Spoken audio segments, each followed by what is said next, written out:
जय हिंद दोस्तों। मैं हूं मेजर गौरव और आप देख रहे हैं मेजरली राइट। अच्छा दोस्तों, पाकिस्तान ने एक बहुत बड़ा फैसला करा है। पाकिस्तान ने फैसला करा है कि J-31 जो एक स्टेल्थ एयरक्राफ्ट है, 5th जनरेशन एयरक्राफ्ट है, चाइनीज एयरक्राफ्ट है, वो पाकिस्तान खरीदेगा। इसके पीछे एक बैक स्टोरी है। पहले मैं आपको बैक स्टोरी सुनाता हूं कि इसका इतिहास क्या है।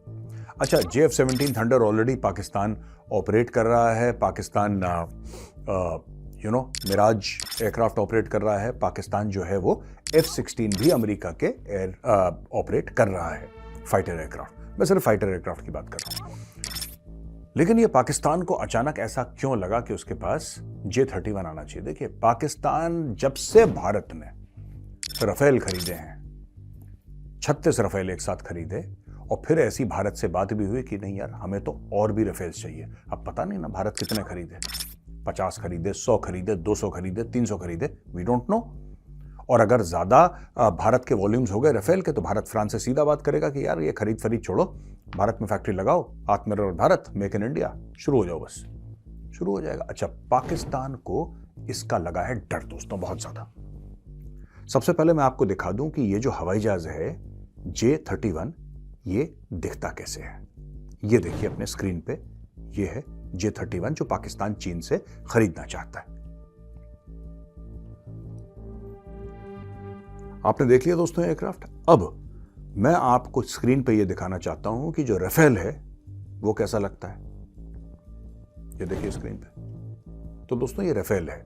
अब मैं आपको पूरी स्टोरी समझाता हूं। क्या है कि भारत के जो सैन्य शक्ति है, भारत की जो ताकत है, चाहे आर्मी की, चाहे नेवी की, चाहे एयरफोर्स की, पाकिस्तान इससे बहुत डरता है। पाकिस्तानियों में बहुत खौफ है कि भारत ने ये खरीद लिया, भारत ने वो खरीद लिया, भारत ऐसा बना रहा है, वो बना रहा है। तो पाकिस्तानियों में बहुत ज्यादा एक खौफ है भारत के हथियारों को लेकर। और मुझे लगता है कि कहीं ना कहीं ये पाकिस्तान की इनसिक्योरिटी भी जाहिर करता है, जबरदस्त वाली। पाकिस्तान को अगर इनसिक्योर होना है ना, तो पाकिस्तान को भारत के एजुकेशन सिस्टम को देख के इनसिक्योर होना चाहिए, भारत की इकोनॉमी को देख के इनसिक्योर होना चाहिए, भारत के स्पेस प्रोग्राम को देख के, भारत के इंफ्रास्ट्रक्चर को देख के उसको इनसिक्योर, वो गलत चीज से इनसिक्योर हो रहा है। उसको लग रहा है कि भारत अटैक कर देगा, क्योंकि यही झूठ उन्होंने अपने बच्चों को सिखाया है कि भारत हमला कर रहा है, हिंदू खा जाएगा, हिंदू निगल जाएगा। पाकिस्तानी बच्चा पैदा होता है तो एक कहावत है पाकिस्तान में, मैंने सुना है कि एक कान में उसके आजान देते हैं और दूसरे कान में कहते हैं कि भारत हमला करने वाला है।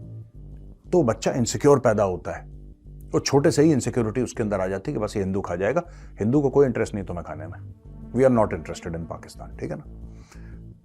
मैं दूसरी बात बताता हूं, ये जो पूरा मामला है, ये इसके लिए पाकिस्तान ने बड़ी कोशिश करी कि किसी ना किसी मुल्क से यार कुछ ना कुछ मिल जाए। आसिम मुनीर गए अमेरिका, आपको हमने बताया, हम लगातार आपको बताते आ रहे हैं। जनरल आसिम मुनीर, इनके आर्मी चीफ पहुंचे और जनरल आसिम मुनीर ने खूब बात करी अमेरिका से। पहले फोन पे बातें हुई और डिप्लोमेटिक केबल्स एक्सचेंज हुई और पर्सनल मीटिंग हुई कि यार हमें कुछ दे दो यार, कुछ दे दो, कुछ दे दो यार, कुछ हवाई जहाज में, इंडिया खा जाएगा, इंडिया खा जाएगा। अमेरिकन ने बहुत पहले समझाया कि इंडियंस का टेस्ट बहुत अच्छा है, तुम जैसों को नहीं खा, तुम तो चाइनीज खा सकते हैं, इंडिया नहीं खा सकता तुम्हें, क्योंकि इंडिया का टेस्ट हो। हम ऐसा थोड़ा ना कि कोई भी उल्टी सीधी चीज मुंह में डाल दे, नो, नॉट लाइक दैट। तो अमेरिका ने इनको मना कर दिया। ये रूस के सामने भी गिड़गिड़ाए कि साहब हमें कुछ दे दो। तो रूस ने बोला इल्ले, रूस ने बोला कि ठीक। पहला कारण रूस का ये है, देखिए रूस में वैसे ही तो यूक्रेन वॉर में उलझा हुआ है, रूस हथियार देने की अभी पोजीशन में है नहीं, लेकिन फिर भी रूस कभी पाकिस्तान को वो हथियार नहीं देगा जो वो इंडिया को दे चुका है, क्योंकि इंडिया मोटा हथियार खरीदता है उनसे ना, मोटे पैसे देके। पाकिस्तान ने क्या करना है कि अच्छा ठीक है भाई, आज आप हमें 10 फाइटर दे दो, उसके पैसे 10 साल के बाद देख लेंगे, जो होगा जो बनेगा आपस में बातचीत। पाकिस्तान ये खरीदता है। भारत ये कहता है कि यार हमें ना 50 फाइटर चाहिए, 50 फाइटर की कॉस्ट बताओ, अच्छा नेगोशिएट करो, फाइनल करो, डन, पैसे लो, भागो यहां से। That is Indian way of negotiating. अब इनके मुंह पे दरवाजे बंद कर दिए अमेरिकन ने, इनके मुंह पे दरवाजे बंद कर दिए रशियंस ने। ये कभी चाइनीज एयरक्राफ्ट चाहते नहीं थे, इन्होंने JF-17 चलाया है, थंडर जो है, इनको पता है वो थंडर नहीं, वो बंदर है। वो एयरक्राफ्ट बेकार का एयरक्राफ्ट है, वो 2 टके का हवाई जहाज नहीं है, वो इनको पता है। और पाकिस्तानी एयरफोर्स कभी भी नहीं चाहती कि वो चाइनीज माल किसी को अच्छा नहीं लगता कि चाइनीज माल वो इस्तेमाल करे। तो दोस्तों ऐसा है कि पाकिस्तान को बड़ा बुरा एक्सपीरियंस है JF-17। म्यांमार ने भी रिजेक्ट कर दिया था, म्यांमार ने, उसकी एयरफोर्स ने भी ये JF-17 लिया था, उसने बोला कूड़ा कबाड़ा है यार, ये तो उड़ता ही नहीं है ठीक से। अब पाकिस्तान मरता क्या ना करता, मरता क्या ना करता। अब पाकिस्तान को भी तो कुछ करना है ना, भारत के खिलाफ लड़ना है, जिहाद फी सबिलिल्लाह। अब आपके पास एयरफोर्स होनी चाहिए।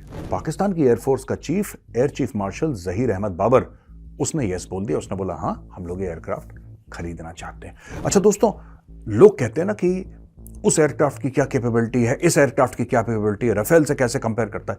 राफेल और मैं इसका कंपैरिजन दे सकता हूं, लेकिन मैं दूंगा नहीं। कारण पता है क्या है? कारण यह कि राफेल का सबके सामने है, चाइनीज झूठ बोलते हैं अपनी इकोनॉमी के बारे में, अपनी पॉपुलेशन के बारे में, अपने पैसे के बारे में, सबके बारे में चाइनीज झूठ बोलते हैं। ठीक है, चाइनीज वो कौम है जो 3G पे 5G लिखवा दे आपके मोबाइल फोन पे कि चल रहा 3G है, बोलेगा 5G चलता। They are like that. तो they lie in everything, it's a very opaque system. इसलिए मैं नहीं देना चाह रहा, कोई भी कंपैरिजन बेकार है। लेकिन ये जो इन्होंने हवाई जहाज बनाया है J-31, इसमें कुछ उन्होंने चोरी करी है F-22 से और कुछ चोरी करी है F-35 लाइटनिंग से, राइट? फीचर्स चोरी करें, जबकि F-22 जो है वो डबल इंजन है, ट्विन इंजन एयरक्राफ्ट है। F-35 सिंगल इंजन है। F-35 is state of the art stealth technology, blah blah blah. अब पाकिस्तान कह रहा है कि यार भारत के पास कोई स्टेल्थ एयरक्राफ्ट नहीं है, हम लोग लेंगे। ये बहुत अच्छी बात है। मैं चाहता हूं कि करीब 100-200 ऐसे एयरक्राफ्ट J-31 जो है वो पाकिस्तान ले ले। आपको पता है सोवियत रूस कैसे टूटा था दोस्तों?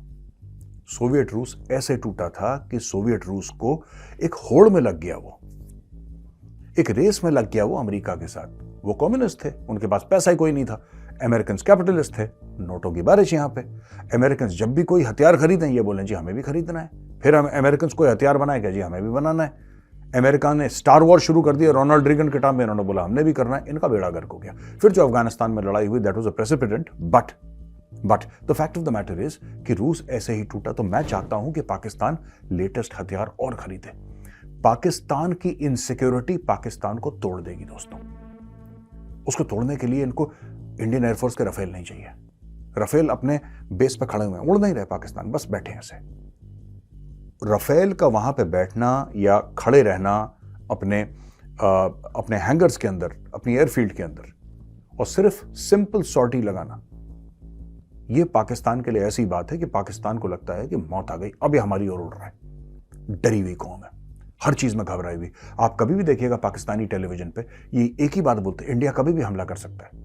इनके जितने भी लोग हैं कहते हैं इंडिया कभी भी हमला कर सकता है। कभी पता नहीं ऐसे डर के कोई कौम कैसे रह सकती है? 24 घंटे गला सूखा हो जिसका, यार 24 घंटे इनका गला सूखा, इंडिया ये कर देगा, इंडिया ये कर देगा, इंडिया ऐसा कर देगा। तो मैं ये चाहता हूं और ये बताना चाहता हूं, एटलीस्ट मुझे ऐसा लगता है कि ये डर बहुत अच्छा है यार, ये डर होना चाहिए। भगवान करे पाकिस्तान कई सारे ऐसे जहाज खरीदे, पनडुब्बियां खरीदे। मैं चाहता हूं पाकिस्तान एयरक्राफ्ट कैरियर बनाए $4-5 अरब का, वो भी भारत के पास है ना, तीसरा बन रहा है भारत का, 2 है, तीसरा बन रहा है। तो भाई you should also make an aircraft carrier. आपके पास एक एयरक्राफ्ट का, आपके पास भी 3 होने चाहिए। मैं चाहता हूं $15-20 अरब पाकिस्तान एयरक्राफ्ट कैरियर में खर्च करे, सब भारत के साथ हथियार बनाने की होड़ में लग के। क्योंकि ये देखिए, ये बेवकूफी होती है पाकिस्तान की, ये बहुत बड़ी बेवकूफी होती है जब आप जानते हैं कि ये सब हथियार कहां से आ रहे हैं। ये सब हथियार जो हैं ये आ रहे हैं भारत की इकोनॉमी से। पाकिस्तान को ये बात समझ, इकोनॉमी का पाकिस्तान की बेड़ा गर्क है। वो कह रहा है बस हथियार चाहिए, हथियार चाहिए। अरे नहीं, अगर पढ़ी लिखी कौम होगी तो वो कौम पैसा कमाएगी, वो पैसा कमाएगी तो वो हथियार खरीदेगी। आपने बोला पढ़ी लिखी कौम होगी, कैंसिल, पढ़ी लिखी है नहीं। आपने बोला पैसा कमाएगी, बेड़ा गर्क, पैसा भी नहीं कमा रही, वह हथियार। तीसरी चीज आपको लिख गई। चाणक्य की एक कहावत है, एक सेइंग है चाणक्य की, जो चाणक्य ऑफन कोट करा करते थे। चाणक्य का कहना है कि कोशस से बलात् सेनाएं जयते, कोशस से बलात् सेना जयते। इसका मतलब क्या है? इसका मतलब यह है कि from the strength of the treasury the army is born. वो देश, ये 2500 साल पहले चाणक्य कह चुके हैं, कोशास से बलाते सेनाएं जयते, यानी कि from the strength of the treasury. जो कोश होता है ना, जो कोश होता है, जो कि ट्रेजरी होती है, जो कि खजाना होता है किसी भी कौम का, किसी भी देश का, वो खजाने से सेना पैदा होती है। चाहे वायुसेना हो, चाहे नौसेना हो, चाहे आपकी थल सेना हो। चाणक्य 2500 साल पहले कह गए थे कि अगर आपकी इकोनॉमी स्ट्रांग नहीं होगी, आपकी सेना स्ट्रांग नहीं हो सकती। फिर पाकिस्तानी कहते रहे कि हमें जज्बा ईमानी है और हम कलमा पढ़ के, इन सब की कोई वैल्यू नहीं है। तुम अपना करते रहो, जो भी तुम्हें रिलीजियस बातें करनी है, कलमा पढ़ के एक अग्नि मिसाइल आएगी, सब फ्लैट हो जाएगा मामला। पाकिस्तानियों को आज भी मैं कह रहा हूं, मैं आपका हितैषी हूं, आज भी कह रहा हूं, स्कूल बनाओ, कॉलेज बनाओ, यूनिवर्सिटीज बनाओ, जैसे हमारी आईआईटीज हैं वो बनाओ, वो अपना सुपर पावर बनाओ, क्योंकि भारत का सुपर पावर राफेल नहीं है, भारत का सुपर पावर अग्नि मिसाइल नहीं है, भारत का सुपर पावर उसकी आईआईटीज, उसके आईआईएम्स, उसके एजुकेशनल इंस्टीट्यूट हैं, ये भारत का असली सुपर पावर है और आप इनसे कभी जीत नहीं सकते।